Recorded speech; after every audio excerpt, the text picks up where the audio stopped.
What is going on, guys? Money Webby here, back again on Wednesday. We had a small four-game slate here tonight. There are some weather concerns in the game in Baltimore and the game in Colorado, but we're going to assume that those games are going to be played. It is too early in the day to really tell if they are or not, but it does seem more likely or not that they do play as of right now.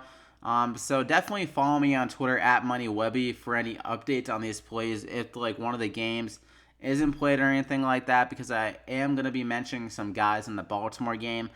So definitely follow me there. I did actually tweet out about when James Paxton was scratched yesterday, the pivot to Jose Berrios, who actually had a pretty damn good start yesterday.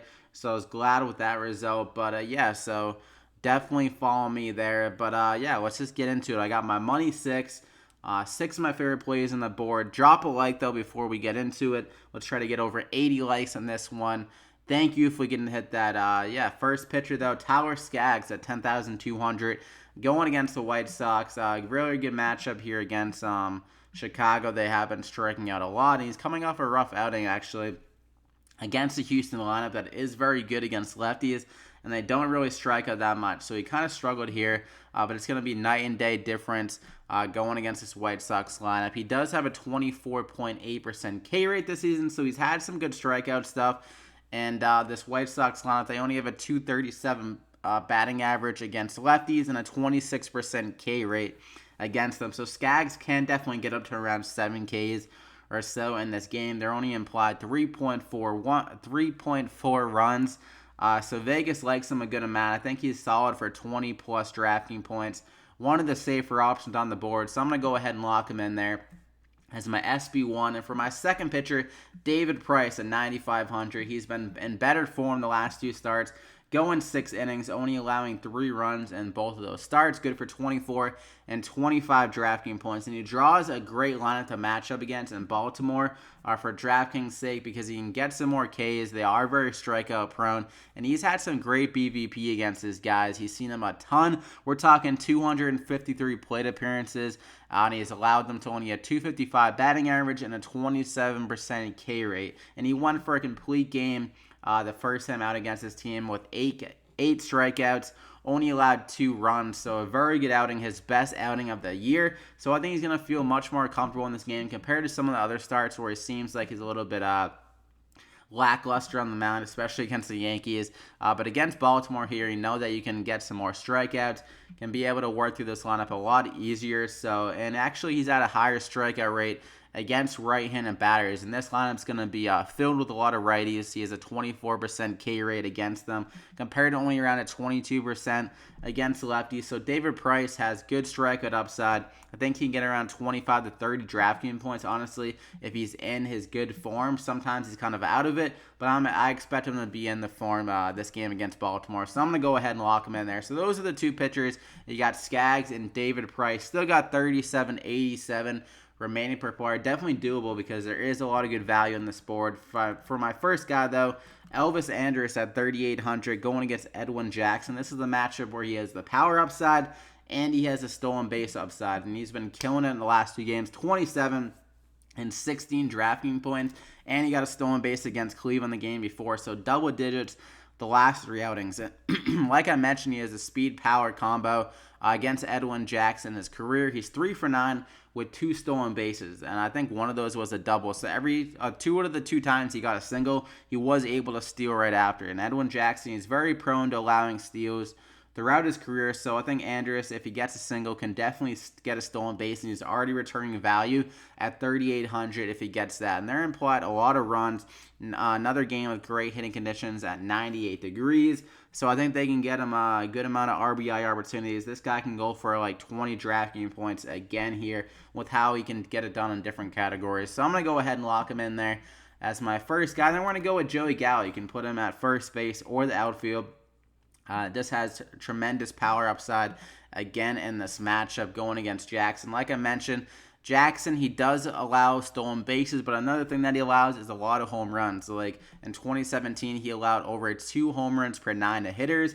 This year, he's been pitching a little bit better, but it's only 5 starts so far this season compared to a bigger sample in 2017. And also, this is a huge part downgrade for him going to Texas, like I said, with huge hitting conditions here. So Joey Gallo against them.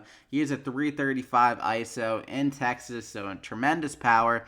And tremendous power in general against righties. If you look at the splits, 8.5 DraftKings points on average. And also with Elvis Andrus, he's been killing it at home. So Joey Gallo, lock him in there. Andrus is averaging like over 10 DraftKings points at home. So both these guys, I think, can have huge games again here in Texas. And for my third batter, we're going to stick in the same park. Chad Pender here at 4,100.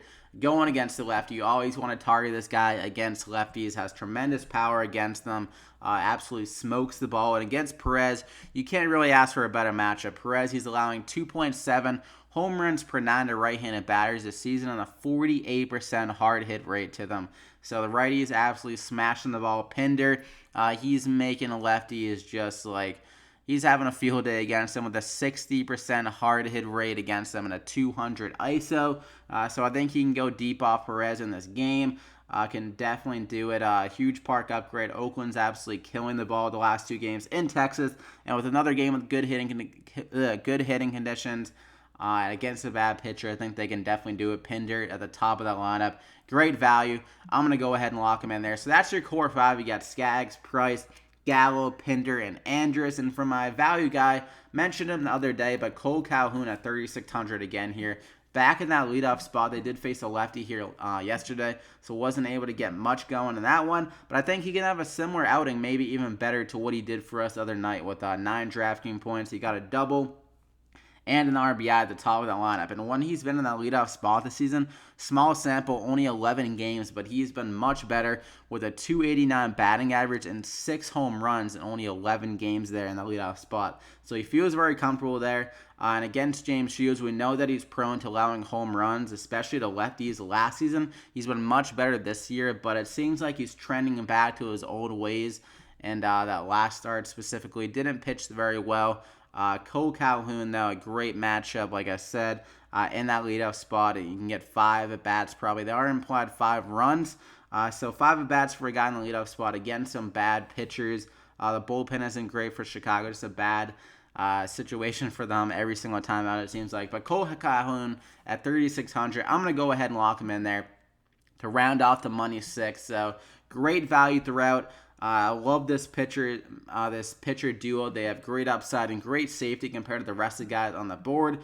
Charlie Morton, he does have some good upside, but I am a little concerned in Coors Field there. So maybe if you want to pivot to him, that's the only other guy I'd really consider, honestly. But that is it, though.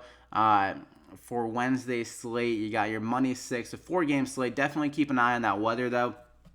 Tweet out at MoneyWebby for any updates on the plays, if they are to rain out or anything like that. So that is it, though. Good luck tonight, guys. Be sure to drop a like in the video before you head out. Greatly appreciate that, and we'll see you back here again next time.